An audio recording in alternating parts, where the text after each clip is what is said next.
नर्मदे हर. तर आज आहे 24 जानेवारी 2025 वार शुक्रवार. आज आमचा नर्मदा पायी परिक्रमेचा 80वा दिवस आहे आणि आम्ही निघालेलो आहोत. तर आता सकाळचे वाजलेले आहेत 6:15. तर आता आरती झाली, पूजा झाली, आता चाय प्रसादी घेणार आहोत आणि इथून पुढे प्रस्थान करणार आहोत. तर आमच्यापासून आता ओंकारेश्वर राहिलेलं आहे फक्त 230 किलोमीटर. तर आमच्याकडे उरलेले आहेत 10 दिवस. तर आम्ही थोडंसं अंतर कमी करत जाणार आहे. ऊन पण आहे 25, 26, 20, 22 असं या रेंजने चालणार आहोत. तर चला निघूयात.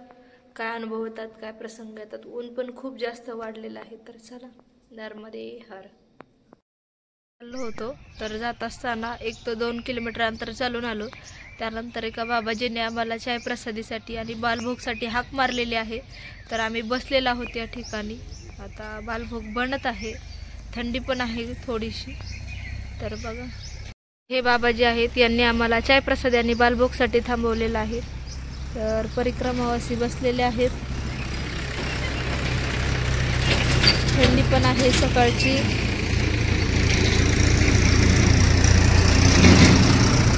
बघा, हा आहे पुढचा परिक्रमेचा रस्ता.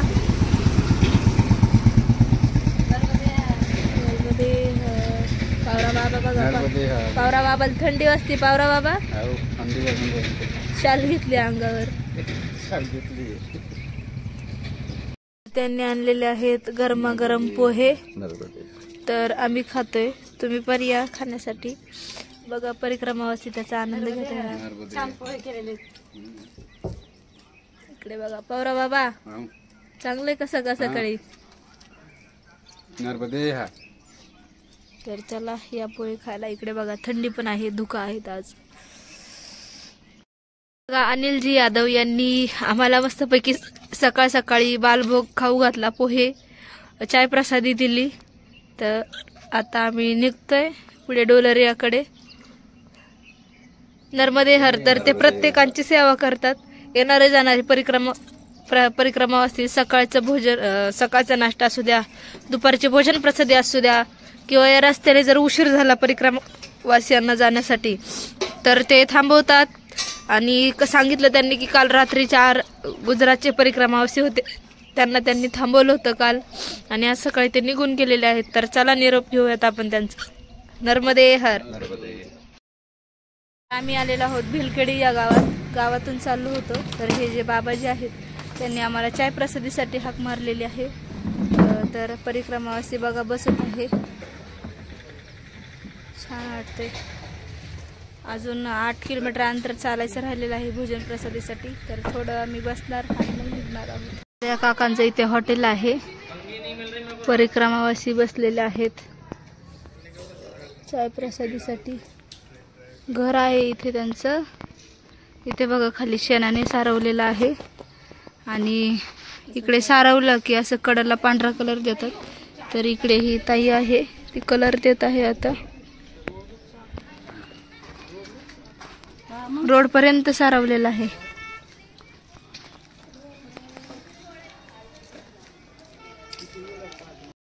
चाय प्रसादी घेतली आणि पुढे निघालो. तर पुढे आल्यानंतर एक आश्रम आहे, मेकलसुता आश्रम. तर त्या ठिकाणी आम्ही आता चाललेलो आहोत. महाराजांनी आम्हाला हाक मारलेली आहे, तर जाऊया. तर रस्त्याच्याच कडेला हे मेकलसुता खेडापती मंदिर आहे, आश्रम पण आहे.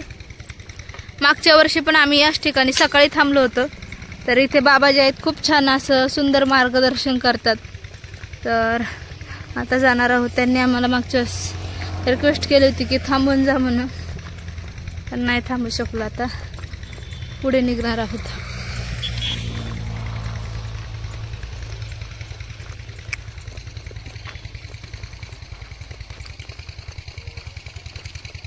भिलाखेडी या ठिकाणी आलेलो आहोत.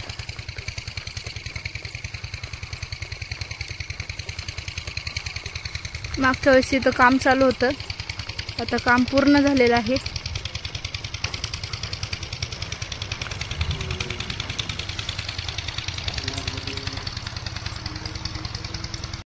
हे वडाचं झाड कडेला आहे. इकडे शेती,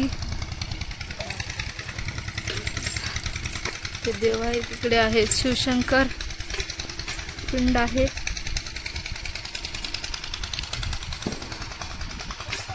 निसर्गरम्य वातावरणात आश्रम आहे.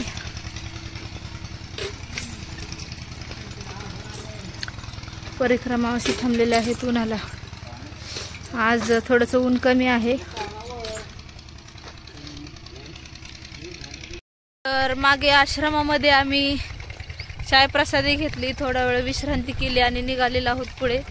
तर आज थोडंसं आभाळ आलेलं आहे, ऊन पण जास्त लागत नाहीये, त्याच्यामुळे किती चाललं हे कळत पण नाही. नाहीतर एवढा घाम येतो जीव नुसतं खालीवर होतं. तर चला निघालेलो आहोत. महाराजांनी पुढची जी गावं आहेत, किती किलोमीटरवरती आश्रम आहे तो पण आम्हाला पत्ता दिलेला आहे. लिहून ठेवलं होतं की एवढ्या एवढ्या किलोमीटरवरून एवढे आश्रम आहेत. तर निघालेलो आहोत पुढे. तर आम्ही बसलेलो आहोत झाडाखाली. 3-4 किलोमीटर चालून आलेलो आहोत आणि रस्त्याच्या कडेला बसलेलो आहोत. आता 10:30 पावणे 11 झालेले आहेत, 10:30 वाजलेले आहेत. तर आज अजिबात ऊन नाही आहे, पण थोडंसंच आहे, जे रोज असतं ते ऊन नाही. तर बसलेलो आहोत. परिक्रमावासी बसलेले आहेत. थोडं शांत वाटतं थोडंसं बसलं की. आता विश्रांती केली आणि उठून चालायला निघलो. उठून चालायला निघलं ना पूर्ण पाय लॉक होतात.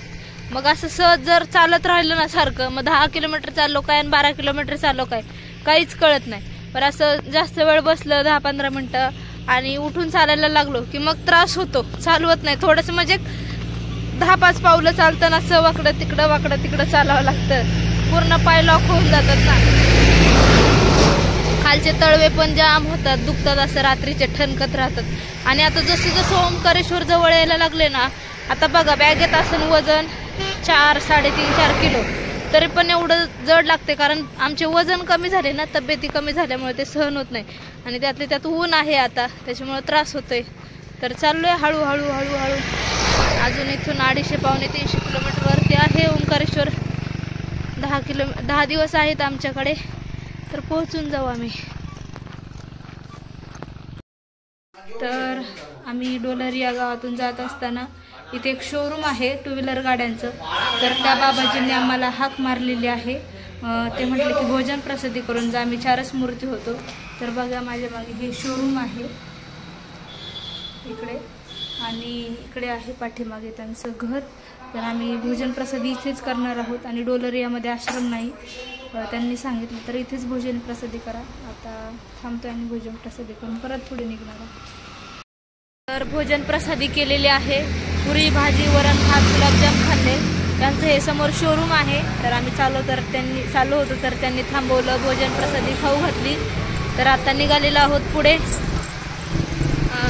काही जणांनी मागे सांगितलं की इथं आश्रम नाही, पण व्यवस्थित चौकशी केली तेव्हा सांगितलं की आश्रम नाही, फक्त मंदिर आहे त्या ठिकाणी. आणि परिक्रमावासियांची सेवा करतात. परिक्रमावासी दिसले की मंदिरात नेऊन भोजन प्रसादी म्हणून खाऊ घालतात. तर निघालेलो आहोत पुढे. आता जायचं आहे 12 किलोमीटर अंतरावरती. आता वाजलेले आहेत 12:15. तर चला जाऊयात. तालुक्याचं गाव आहे हे. निघालेलं आहे बघा परिक्रमावासी. नर्मदे हर.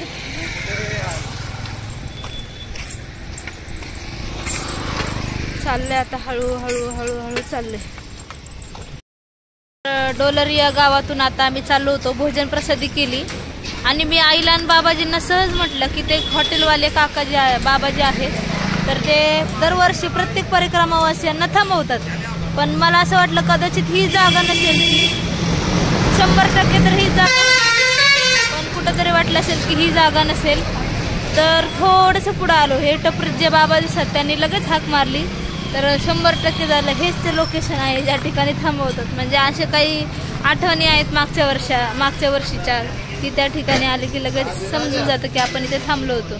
तर बघा हे आहे हॉटेल कॉर्नरचं. बाबा मी बोलले होते ना हॉटेल आहे कॉर्नरला. तर बघा हे टपरीच्याच मागे हॉटेल आहे, या ठिकाणी थांबलो होतो.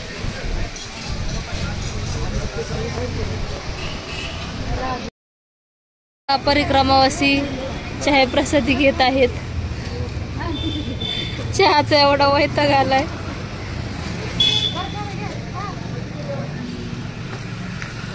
आई पावरा बाबांना चहा पाजत असते. सकाळपासून 20-25 चहा होते. संध्याकाळचं भोजन जात नाही. मळमळ उलटी आल्यासारखी होते चहा पिऊन.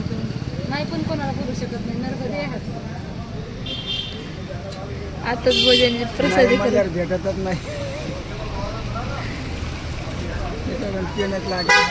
नाही म्हणल्यावर आपल्याला याला भेटत नाही ना. टायमाला भेटत नाही. मग नाही म्हटलं ना की दिवसभर चहा भेटत नाही. चहा नाही, फक्त सकाळी चहाला जरी नाही म्हटलं ना मग दिवसभर जेवण पण नाही भेटत, पाणी पण नाही भेटत. आणि स्वतःपाशी बिस्किटचे पुढे जरी असते ते पण खायला भेटत. हा, मला एक दिवस झाले तसं. द्वादशी दिवशी त्या मागची एकादशीला आम्ही हातीश्वरला गेलो का ते मागाले आश्रमाला काय म्हणजे तुम्ही द्वादश सोडून द्या.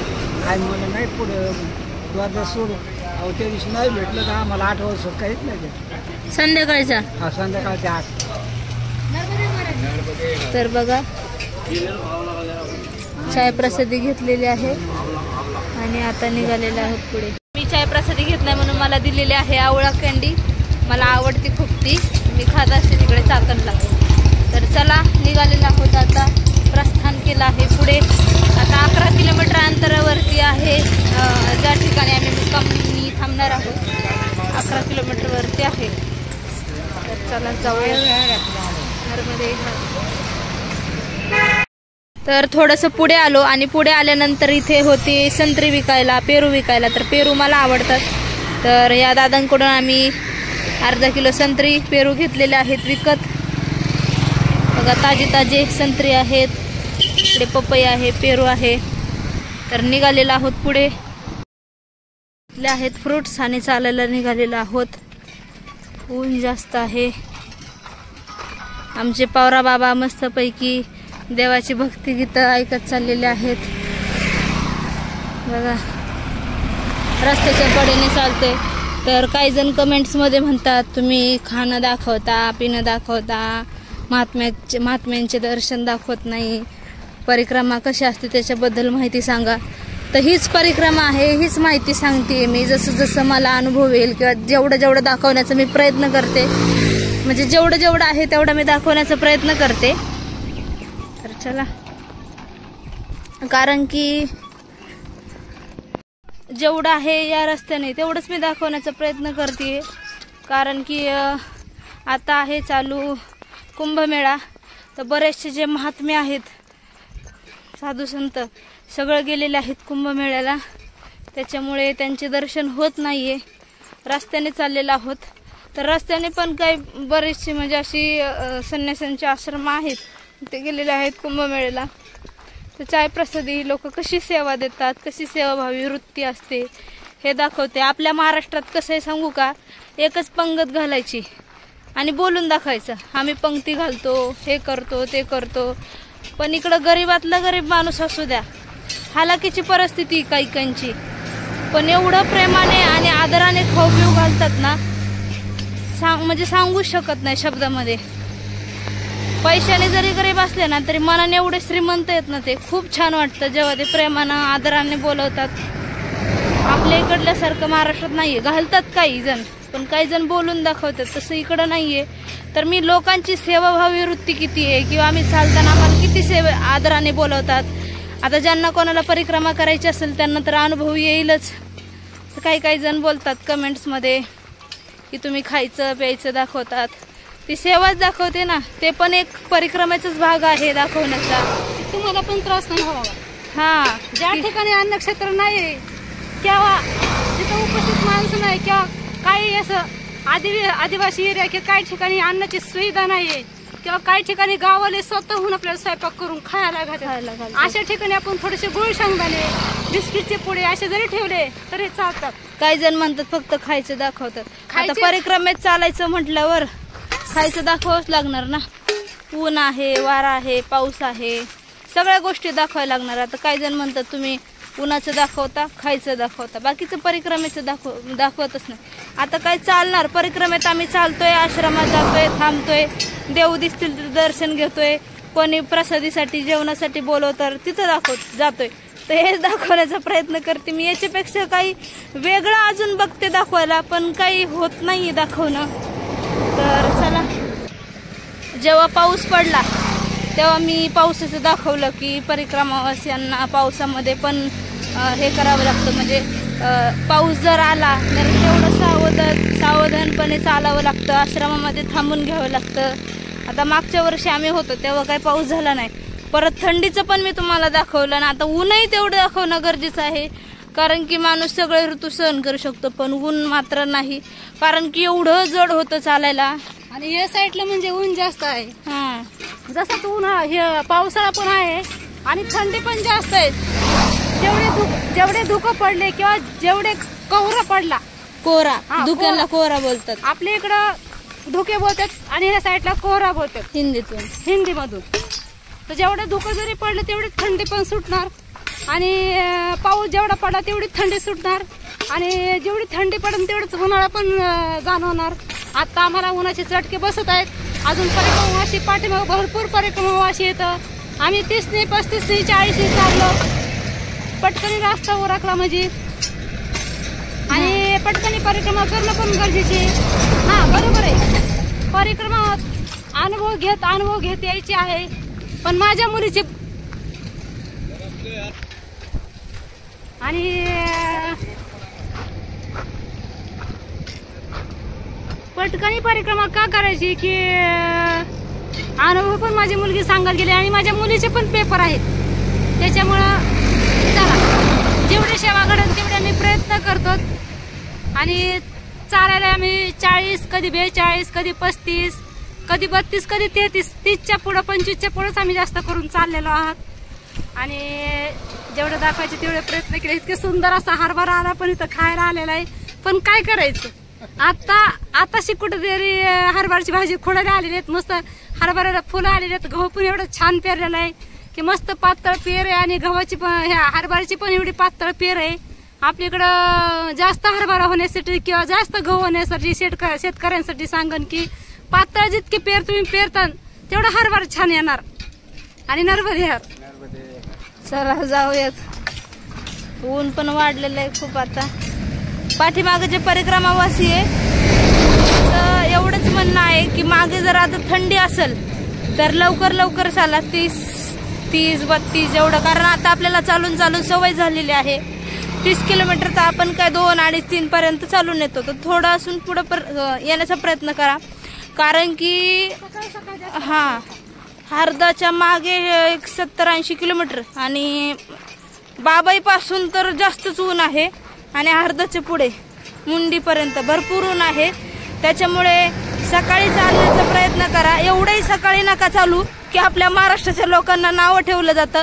आणि खरंय हे आम्ही पण बघितलंय की आमची झोप पण होत नाही, की लगेच महाराष्ट्राचे लोक आहेत काय बरेचसे आम्हाला आढळले 4 वाजता चालायला निघतात, कोणी 5 वाजता चालायला निघतं. तर पाठीमागच्या वर्षी अशी घटना घडली होती की नर्मदा परिक्रमा करणारे 2 दाम्पत्य होते, तर त्यातल्या महिला त्यांचा ऍक्सिडेंट झाला आणि त्या जागीच गेल्या. तर ड्रायव्हरला पण दिसत नाही मागून गाडी चालवताना, कारण अचानक गाडी जर चालवत झालं तर अचानक समोर आलं तर मग काही दुर्घटना होऊ शकते. त्याच्यामुळं एवढंही लवकर नका निघू. 6, 6:15 ठीक आहे. तर आम्ही 6, 6:15 निघतोय, कारण की ऊन पडते, याचा अर्थ 4ला आणि 3ला. आपल्याला पंढरपूरची सवय, पंढरपुरात झोपेतून उठायचं, आंघोळ वगैरे स्नान करायचं आणि निघायचं. चाला, जास्त गर्दी असते, भरपूर गर्दी असते. इथे कशी आपण परिक्रमा करतो, काही ठिकाणी जंगलाचा भाग असतो किंवा जंगली जनावर असतात. आणि बरं 4 वाजता नका चालू म्हणायला, पण 6 वाजता ठीक आहे म्हणायला, पण चालताना 1, 2, 3 जण 4 जण असं ग्रुपनी चाला, थोडं चाला. जास्त ग्रुप करू नका, 20-25 माणसांचाही ग्रुप करू नका. आपल्या पांडुरंगाला दिंडी जाते, 200-300 माणसाची, 500 माणसाची दिंडी जाते. हे आपल्या साईडला चालून जातं, पण हे साईडला परिक्रमा कशी करायची की थोडं एकांताने, म्हणजे कसं एकांताने परिक्रमा करायची असती. पण काही क्षेत्र असे आहेत की तिथं संगतीची पण गरज आहे. डोंगर भागात जसं की शुलपाणी, लक्कडकोट, खप्परमाल, मांडव, म्हणला या ठिकाणी अगदी एकट्याच मुलीने नका करू परिक्रमा, एकट्या लेडीजनी पण परिक्रमा करू नका, कोणीतरी जो सोबतीला पाहिजे. म्हणजे सोबतीला काही ठिकाणं अशी आहेत की तिथं सोबतीला पण चालतं. आणि तसंही म्हटलं की आपण ग्रुपने जरी असलो तरी आपण काय सगळे सोबत घोळ्यामेळ्याने नाही चालत. पुढं काय असतं 100 मीटर, कोणी 50 मीटर मागं असतात, तर आपण चालत राहत असतो. तर हे काय 200-300 किंवा 400 किलोमीटरची परिक्रमा नाहीये, 4000 किलोमीटरची परिक्रमा आहे. आणि कसं सगळेजण म्हणतात घाईघाईने करतात, तर करणंही गरजेचं आहे. कारण की कोणाकोणाच्या परिक्रमेत भंग येतो, घरून काय फोन येतात, म्हणजे वेगळा संदेश येतो घरून. तर ते न येऊ, आपल्या परिक्रमेत खंड न पडो याच्यासाठी, खंडित न व्हावी परिक्रमा याच्यासाठी पण थोडंसं स्पीड पकडणं गरजेचं आहे. तू माया रक्षण करतेस. हा, मायची तर आपण लेकरं आहोतच. बाहेर पडायच्या नंतर आपल्याला मायच असते आपल्या सोबत. कुठेही अन्नाला कमी पडत नाही, कुठेही जेवण कुठेही कमी पडत नाही. दवाखाना फ्री असतो, गोळ्या पण फ्री असतात. आणि काय कोणाला गरज पडे तर ते अगदी कोणापाशी पैसे जरी नसले तरी पण थोडे 5-10-20 रुपये देतातच पैसे. आपण भोजन प्रसादी जरी सकाळ घेतले किंवा दुपारचं जेवण जरी झालं, एखादी थोडेसे पैसे पण देते, 10-20 रुपये देतात ते आपल्याला. नाही असं नाही का, मागायचं नाही, आपण पैसे घ्यायचे ते ना, मागायचं नाही कोणाला पण. मागायचं कधी ज्यावेळेस वेळ पडेल त्यावेळेस मागायचं. हा, काही ठिकाणी आश्रम भोजन प्रसादी आणि पाणीच हेच मागू शकतो, याच्या व्यतिरिक्त आपण काही मागू शकत नाही. तर चला चालूयात आता. रस्त्याच्या कडेने चालते, थोडी काळजी घेत जावं लागणार आहे, कारण एकदम रस्त्याच्याच कडेला आहे. बघा छोटीशीच जागा आहे, काटे आहेत कडेने.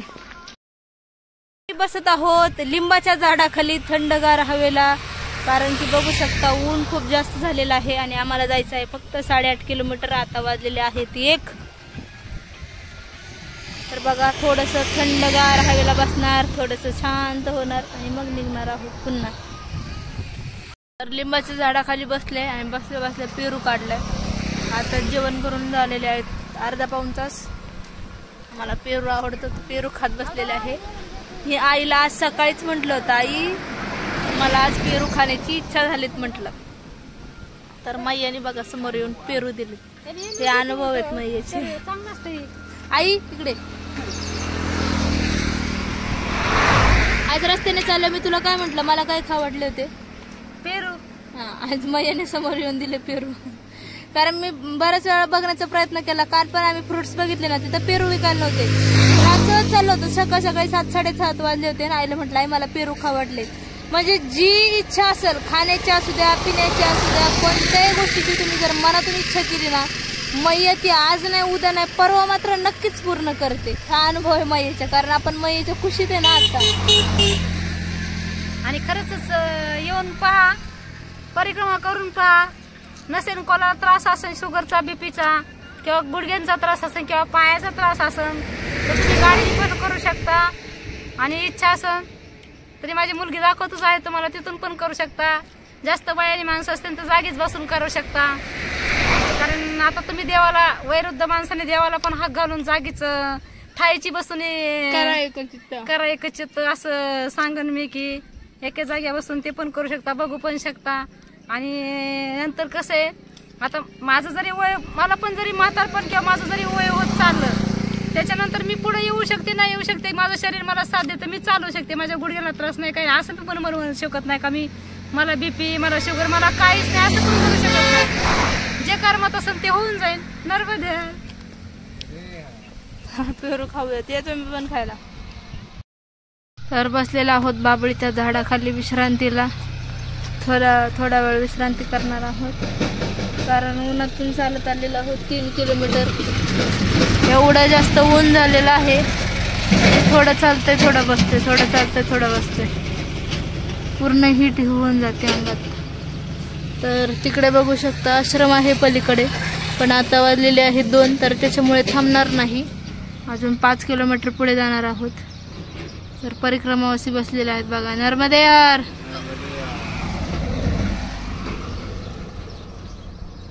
ऊन झालंय खूप जास्त, ऊन जास्त झालं होतं. चालून चालून दम लागला, थकलेला आहोत. तर थोडंसं पुढे आल्यानंतर इथे एका ड्रमला कापड लावलं होतं, थंड पाणी आहे. तर थांबलेले आहेत परिक्रमावासी. थोडंसं पाणी घेतलं, 2-3 मिनटं उभं राहणार आणि परत पुढे निघणार आहोत. चला नर्मदे विहार. इथे बघा बोरीला खूप बोर आहेत. आता बोरं खायचे आहेत पण जास्त नाही, 1-2च बोरं घेणार आहे. आता सायंकाळचे 4 वाजलेले आहेत आणि आम्ही आलेलो आहोत बगवाडा या ठिकाणी. तर आश्रम आहे तिथे, प्रभू रामचंद्रांचं मंदिर आहे, तर तिथे थांबणार आहोत. बोरं पण खाल्ली 2-3, जास्त पण नको खोकला वगैरे यायला, कारण इथून तिथून परिक्रमा व्यवस्थित झाली. राहिलेल्या 4-5 दिवसासाठी काही त्रास नको म्हणून 2-3 बोरं खाल्ली आमच्या मैया बघा. तर हे आहे बगवाडा, आश्रमामध्ये चाललेलं आहे.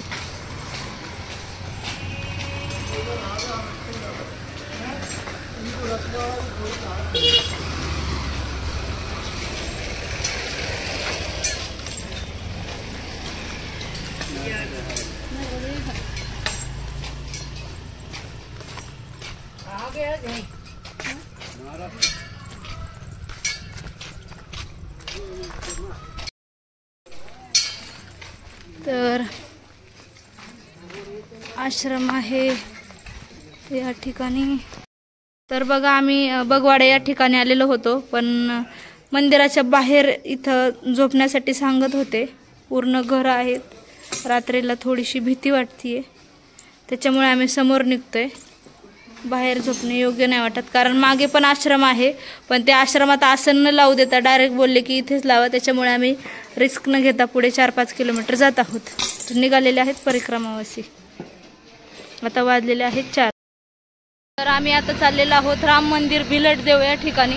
तर तिथे थांबलेले नाहीत, बगवाडा या ठिकाणी थांबलोच नाही, कारण की एकदम पूर्ण बाहेर जागा होती मोकळी. तर त्यांनी सांगितलं की तुम्हाला दारात झोपावं लागेल, ज्या ठिकाणी चप्पल वगैरे काढतात त्या ठिकाणी आसन. आणि कसं मंदिरासारखी लोक येतात, आपण कसं चालून चालून दमलेलो असतो, आपल्याला गेल्यावर थोडीशी विश्रांती करावी लागते, तो आरती वगैरे घ्यायला लागती. मग अशा ठिकाणी कसं नुसतं बसून राहावं लागतं 8-9 वाजेपर्यंत, आराम पण होत नाही.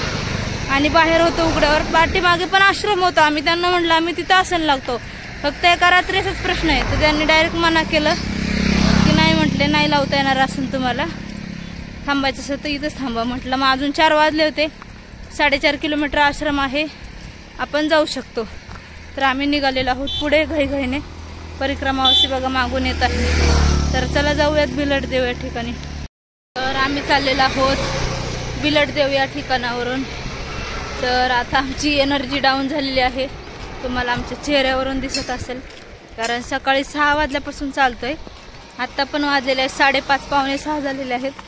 परिक्रमावासी बघा सगळे सुकून गेलेले आहेत चालून चालून, कारण दिवसभर चालायचंच काम आहे.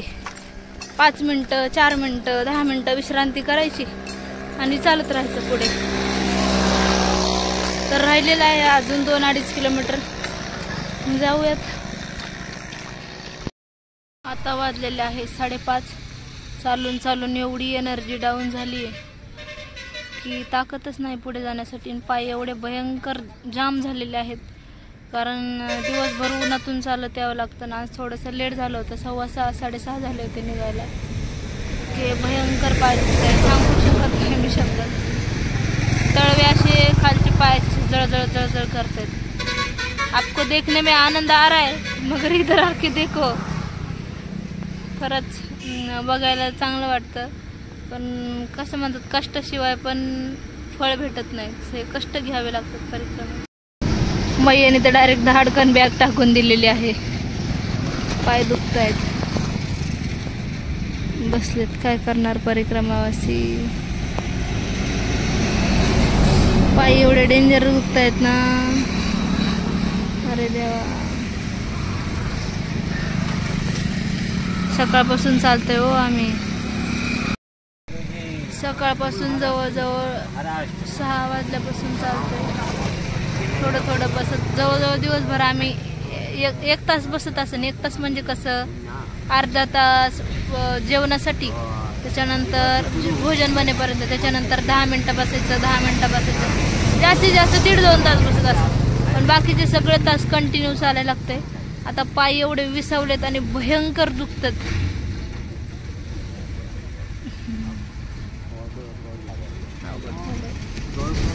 आश्रम पण लांब आहे, कारण त्या आश्रमात सांगितलं की आज झोपू नका, बाहेर झोपायला लागल. बाहेरच्या ठिकाणी चप्पल वगैरे काढतो तिथं, आणि सारखी लोक येणार जाणार, मग आपण कसं राहायचं चांगलं नाही वाटत ना तिथं. आणि आपल्याला अंग पण टाकता येत ना, कसं दिवसभर चालून थकून आलेला असतो आपण, आणि थकून आल्यानंतर कसं आसनावरती लोळतो, पाठ टेकवतो. 8-9 वाजेपर्यंत काहीच करता आलं नसतं ना, पूजा ना काही, कोणी येणार जाणार. त्याच्यामुळे म्हटलं नको, चला पुढे जाऊया. तर मागच्या वर्षी पण आम्ही ज्या ठिकाणी आता भिलटदेव मंदिर आहे तिथे थांबलो होतो, तर तिथेच थांबणार आहोत. अजून आहे 2 किलोमीटर.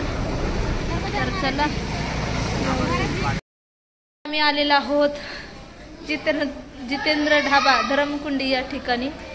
तर बघा, मागच्या वर्षी पण आम्हाला यांनी थांबवत होते, तर आम्ही इथे थांबलो नव्हतो.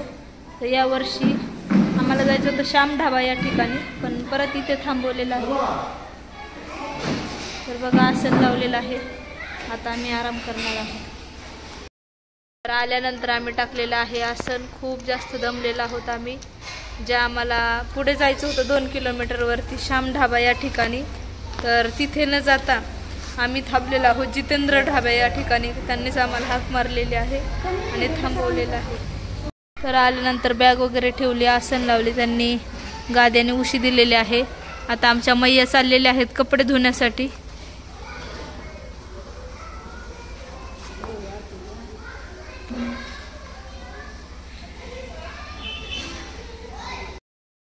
आता आरती वगैरे झालेली आहे. पायाला थोडंसं क्रीम लावलेली आहे. पाय दुखत आहेत तर टाच अशा फन करतात नुसत्या. खालचे जे तळवे असतात ना असे नुसते ठणकतात. तर आता झोपलेलो आहोत, थोडंसं विश्रांती करणार आहोत. भोजन प्रसादी करून मग आम्ही बसलेलो आहोत भोजन प्रसादीसाठी. झोप पण लागलेली आहे, पाय दुखत आहे, भूक पण लागलेली आहे. 2-3 एकाच टायमाला सुरू झालेला आहे. तर चला भोजन प्रसादी करूयात. परिक्रमावासी बसलेले आहेत भोजन प्रसादीसाठी. तर आजच्या भोजन प्रसादीमध्ये आहे वाटाणा बटाट्याची भाजी, वरण भात, रोटी आणि पापड. तर चला भोजन प्रसादीसाठी या तुम्ही पण नर्मदे. भोजन प्रसादी झालेली आहे. पोट भरून आम्ही जेवण केलं आणि आता झोपण्याची तयारी चालू आहे. आता वाजलेले आहेत 8:45 झालेले आहेत. तर चला झोपूयात. खूप दमलेला आहोत. आज 30-35 किलोमीटर चालून आलेलो आहोत, थकलेलो आहोत.